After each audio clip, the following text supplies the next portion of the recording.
Where are we dropping? Well, we're following tempo. We have to up that performance in game one. Looks like he's heading right back towards Snobby, and that's where he landed last game and had the perfect zone. So he's like, hey, let's hopefully have it work out that way again. As he'll go ahead and fly towards that area. And when you're flying on in, spinning around, looking for exactly where other opponents could be dropping on in from. Looks like he'll have someone there on his screen. Can't quite read the name. But either way, some early engagements possibly for tempo here.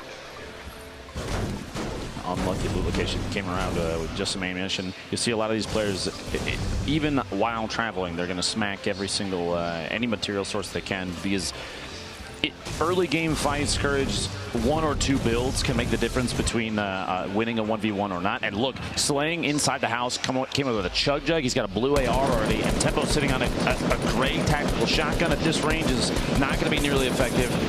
Shotguns, you got to be very up close. That's why he's using the build. Trying to get in. It gets a shot through the window. Are you kidding me? 80 damage. Leaves Slaying at 20. This chug jug could come in big if Tempo lets him get it off. Tempo lets him use it. But Tempo's got to push. Remember, he's only got 30. He's been tagged twice already. But this AR does 33 damage. So Tempo still has 34 health, meaning Slaying is to hit 2 bullets. While he's only got 20 HP, Tempo has a shotgun. The top right corner, you see just how close these two players are. Third partying. Tempo got a shield off. Tempo got 2 shields. Is he max shields now? And he's popping a chug jar. Are these guys both about to have 200 HP? Full reset. Slaying only has 4 builds. Tempo's bandaged. So Tempo's going to be at 175 if Slaying lets him get the entirety of the bandages off, which he's going to. Slaying's at 200. Do you think Tempo heard that? I can't tell if Tempo heard that. The trap placement. Hopefully Tempo heard that and does not push through the window. He's only got 8 bullets. Forget everything else. He's only got 8 bullets. He's got to hope against his limb right here. He's out of ammo. He's out of ammo. He's dancing around. He's got picked up a gray pistol. That's his last line of defense. He's got to push. And Tempo gets the elimination. And you see, no. Can't believe it. Somehow, in the 2 rooms these guys loot, they each get max shields and a chug jug. Here's Nick Merckx early on, facing off against Ryan Rex. The dual pistols. Okay, Nick, earning an early limb. One of the first of the game. At that point, there were only 97. There were 97. So that was 98th place. 84 left right now, though. 2 minutes and 14 seconds until the circle moves. This is kind of a northeast, a centralized northeast main circle, which means a lot of players, regardless of where they dropped, maybe only flush factory at this point, or even lucky landing potentially because of the path these players are going to have to take. Should be concerned. Everybody else can kind of take their time and build up some materials as they move. And Nick is totally fine inside Tilted. He's going to go through here. Players will always smack out all the furniture inside. It's not worth a lot of resources, Jack, but every little you bit knock counts. them down pretty quick, and there's a lot of them. Early game when you can only build 10 walls, getting enough mats to maybe build 2 more, that's 20%. You can wind up earning yourself. Oh, big fall there from Jumpman. Sakairos now has the high ground. He actually falls, trying to hit a shotgun shot, doesn't connect yet, and he's out of materials. Jumpman trying to get the little peek over the top there. You saw him jumping to try and take a shot. Backing out, hiding in his own box. He does have 5 bandages, maybe an opportunity to heal up, but Sakairos he has to apply pressure, which he is. And Sakairos goes down to the Jumpman, very accurate. You saw multiple crits in there, and the shield disappearing. Sakairos only 28 HP. He had 28 health. He didn't take a single point of damage. That's one that you want back. If you're Sakairos now, Kayun, 1 player above, 1 player nearby. It seems like everyone that landed risky is now getting in their fights. This big shield could make all the difference. There you go. Wants a third party this engagement. Shotgun shots coming on in. Can only build 2 walls. That's Joda just above. That was a perfect spray. Knocks him all the way down. Brilliantly done by Kayun. Kayun earns that elimination. Knowing the exact location where your opponents stopped up top, maybe potentially built based on the walls that were still being built mid-engagement. He says, you must be behind this ring. Here's Cryo at Junk Junction. Big shot takes Stratify out. Point blank tack hits like a bus, and the rate of fire is high enough that you can unload rounds, unload shotgun shells, and deal a lot of damage very quickly. So it's kind of known by a lot of people. Chap likes to go to Wailing Woods, and he's already got 700 wood. He's pushed towards Risky. He's got 1 limb to this point. Looking to pick up a second quickly underneath him. Yep.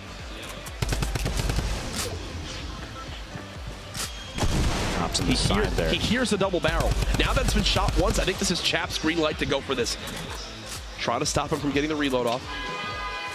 Chap continuing to spray on down. Drum gun in hand, so darn good for shredding these walls. But he doesn't have a ton of ammo. Does take a pretty healthy hit right there. Ooh.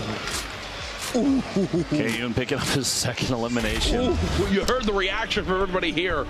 The double barrel, when you are that close, and it does that pure like 160 damage. Yeah, that's why it's now the new meta of shotguns to use in competitive Fortnite. You saw right there that golden double barrel, even at kind of moderate range for a shotgun like that, the spread is very high and the damage drop off happens quickly. Yep. Over 100 damage while jumping over the top of his opponent. A quick two-shot. And this is Tfue out in the little Wild West, the set of Pueblos out here. He's looking, trying to hunt down a player underneath him. Compact SMG, a shotgun, an AR, and a hunting rifle. Stalking his opponent. Now he has tons of materials at this point. We've seen players start to favor this drop out here because the larger rocks, Courage, come away with. Wow, what a shot! Yep. Tfue picks up his second elim. Those large rocks, like I was saying, they have 50+ brick in them, and they only take a few melee hits. He was blind from Cloud9. One a limb to this point. Again, you see immediately how these players just begin to break down structures when they realize they have so little materials. Whoa. All back up with Nick Merckx looking for anything. You get a 9 and a 20 off there. The 50 damage just pushes up on land mission, gets to the bottom of the staircase there. Nick's got 3. Nick's got 3 limbs. That's a point for Nick Merckx, putting him on the board as well. And it looks like he wants to go for more. He's not done yet. Airco, a player we've seen a number of times in the past.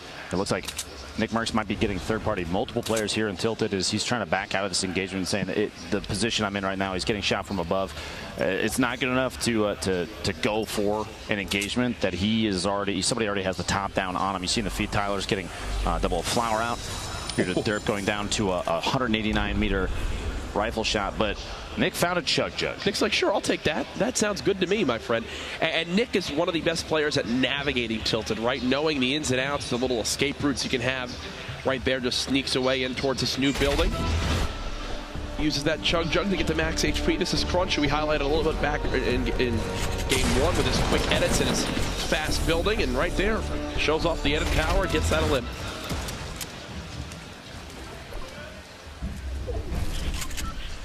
Kev and Crunch both west side of Loot Lake, but they're not alone here. Tempo a little ways away between Tilted and their current location at these factories on the west side of Tilted. We might see a third party from him if he hears the engagement. They are they're close to the edge of the zone though. Courage, they have 1 minute and 44 seconds before they have to move, but just so people are aware, there are still 2 players outside of the zone coming from Pleasant Park and Shifty Shafts, so we might see some drops to the Storm and the feed here. But Kevin Crunch looking for each other. Meanwhile, C9 Blind, Salty Springs locks himself in. He's listening, and the turbo build's going to protect the wall. He just has to hold down left mouse click while his opponent's trying to smack it out. He still owns it, so he can edit his way out, and he's going to use that to his advantage. A lot of this structure, I believe, is still his, so he can edit these, but his opponent, like we've seen a number of times, they're going to smack him out. They're going to use a pickaxe, replace it, so they take control of the wall. They decide when the hole is open. Should be a cleanup. You think 162. 162. Okay, well, now that he knows that this player's got under 40 HP, he just wants this, and that's what you talk about with him owning a lot of these walls. He can edit through. Here's another engagement. Can he clean up the limb? There it is. That was NRG Kasid who gets cut down. Blind's got to feel good about that, especially after last round.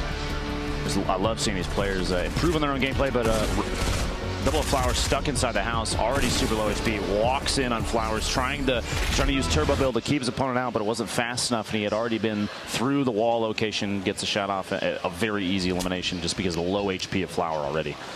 You'll see, whenever anyone's in this scenario, they never sit still. Even right now, Pupper, yeah, He'd love to just sit still and kind of take his hands off the keyboard, but you never know if there's a sniper aiming in at you. Always strafing, always making sure he's not an easy target. We'll take a couple pop shots, and you hear that? Speaking you literally hear that? The reason he's Whoever just shot that sniper, thank you for making my point. Giving credibility to courage just by a single sniper shot. When you're playing in these games, even at home, in any match, you always have to think with the mindset that there's a sniper watching me. Even if there's not, always think that there could be. Because again, those third-party opportunities, someone's hunting, someone's watching at all times. Colton, the winner from our first heat, goes down to Jumpman's tack shotgun. My apologies, double barrel up close there, and Jumpman's going to top off. Very edge of retail, very edge of the safe zone. Yeah, 3 eliminations. That's a point. He doesn't have to move very far. 47th Architect. You think he's in a great spot here, but he is quite low on AR ammo. And the zone's moving. He has to decide whether it's time to engage, which it looks like his opponent says it is, and Frankie gets the elim. It's 47th trying to go down. That's actually Frankie's 3rd elimination. That's a single point for him, which already puts him in a fantastic spot. His loadout is actually exceptional. Two full shields, he got a protection. He's got so little HP in his zone. That's the thing. He's got to move. He still has a minute. He still has a minute to push, so he's got to run so far. There's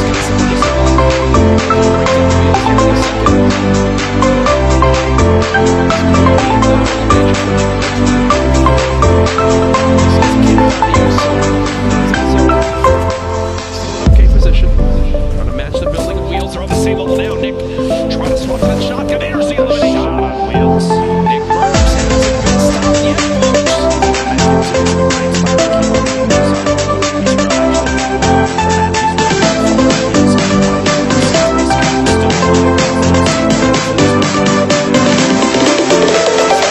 he's in a tough spot.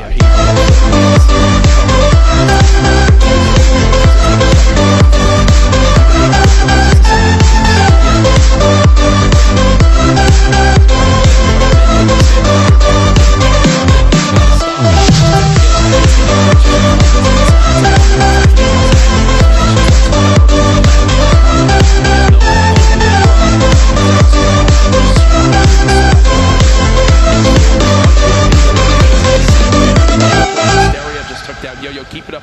That's his first elimination of the game. Now, this is actually Hysteria's 3rd time through the qualifiers. He played through all the heats before this and has done very well in those, but each qualifier is he's gotten very close. I remember overhearing he got to 11th place multiple matches.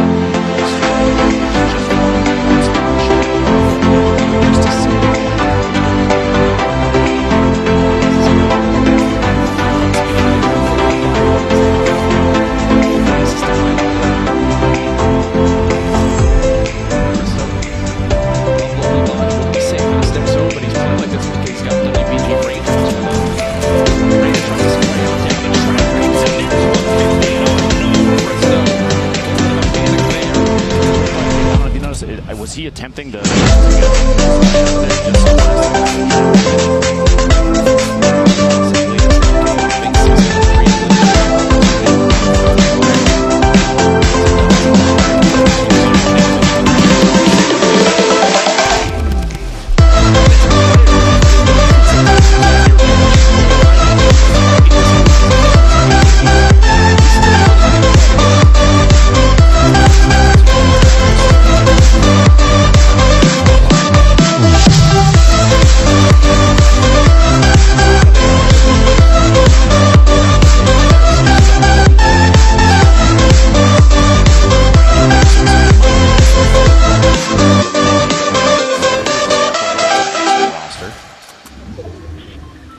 In the feed, takes C9 blind out. Jeez, Nick Merckx is a man on a mission. 5 elims, that's 2 points already. That might lock Merckx in for Monday. Yeah. Oh no, Nick's in a brilliant position. He had elims last game too. Here's Fade in a little build battle around one of these houses. Stops Joshua right there. Once he gets the high ground, he just goes for the quick shotgun shot. That heady's so dark, he can get the headshot grip. And this is from Raider's perspective, drops him down, places the trap, and it's the wall of him, swallows the shotgun. It happens so quickly. Every single one of those actions is calculated.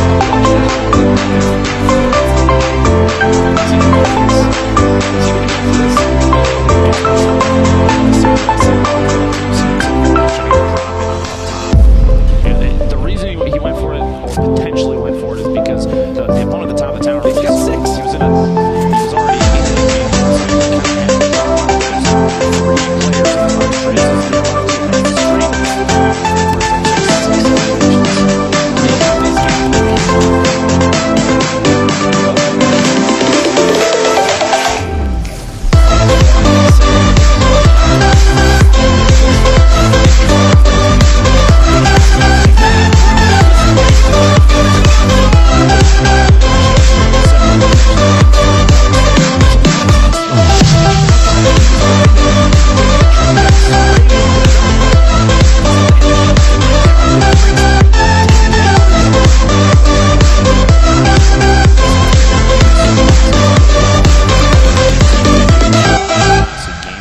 We've seen him play with Cypher, I believe, before.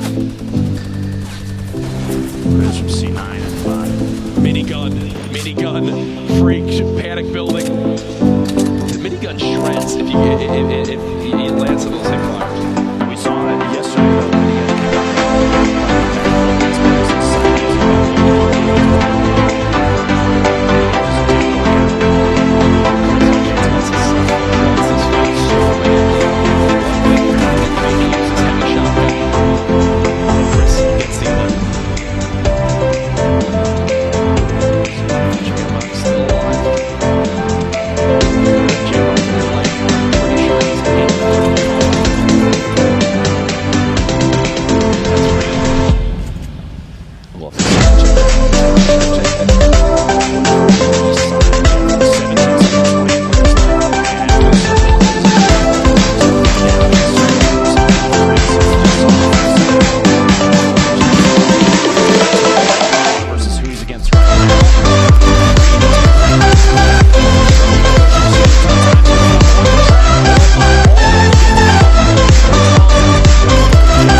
Maybe his own little hut to build into. Doesn't have a lot of materials. Right at it. Yeah, he wants to go for this. I think it's more of a desperation play.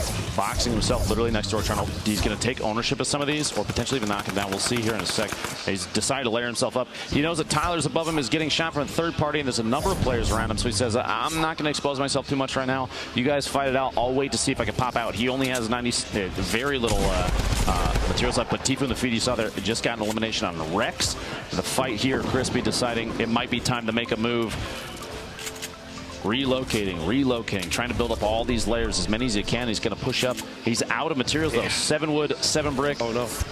And an interesting edit. The corners there kind of create that little diagonal bridge with the walls, but it's enough that you can sneak down the edge. A little frantic, not going to lie. Shivzy goes down, Resume goes down, and Emat also goes down. So now there's 22 players getting close towards that top 10 threshold.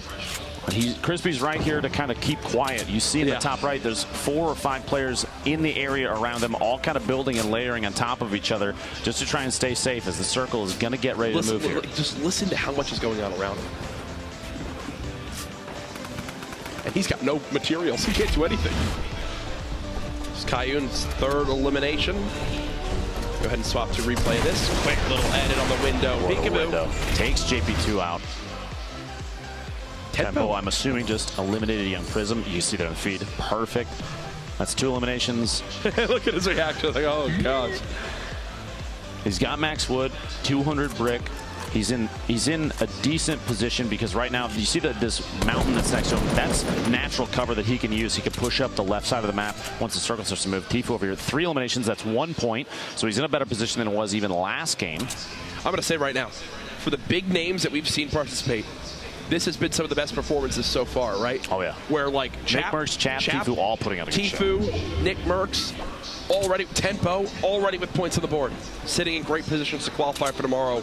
Again, I have to stress it, folks. We've had qualifiers all this week. It's to earn positions for tomorrow's $1.5 million grand final. It's a holiday. Tune on in. Tell everyone to be there. If you're live in the venue, you will want to be here to secure a spot here early on tomorrow. Do not miss this live in person. This crowd's going to get nuts. And Tfue doing something you said even before. This is a pretty common tactic. He's very good at waiting, pacing his timing. He's going to try and drop the structure that his opponent was using to push in, but it wasn't enough. Multiple layers on that from these top tier builders, so they can. He still even got in. Tfue was under his opponent's underneath him now. And he's got to wait. The rock's coming in. A time bounce pad to fly away, try and get out, and this is what we were seeing earlier. Crispy's down at the bottom of that catacomb of structure. Kriz getting the elimination in the feed there. Nikiski, I believe is the name. This is Tfue and Tenpo. Right on top of each other, literally Teammates. a box away. Not this, though. Not here when it's all solos. Tfue using the bounce pad, trying to soar forward. Thankfully for him, none of those drum gun bullets connect. He's made it to the closest spot to this next zone. Sign of a great player, making sure positioning for the next move. Now getting sprayed again. I just realized, Lupo, look at his materials. I mean, this is bad. 10 builds left. I believe that's why you saw he built up that layer in front of him, but didn't cap the top off. Plus, he started to get shot from above. He kind of waited. He knew he had to time the builds correctly, because if he had spent all his material earlier, that means that his opponent shooting from above could have potentially busted through and taken shots on him, maybe even eliminated him.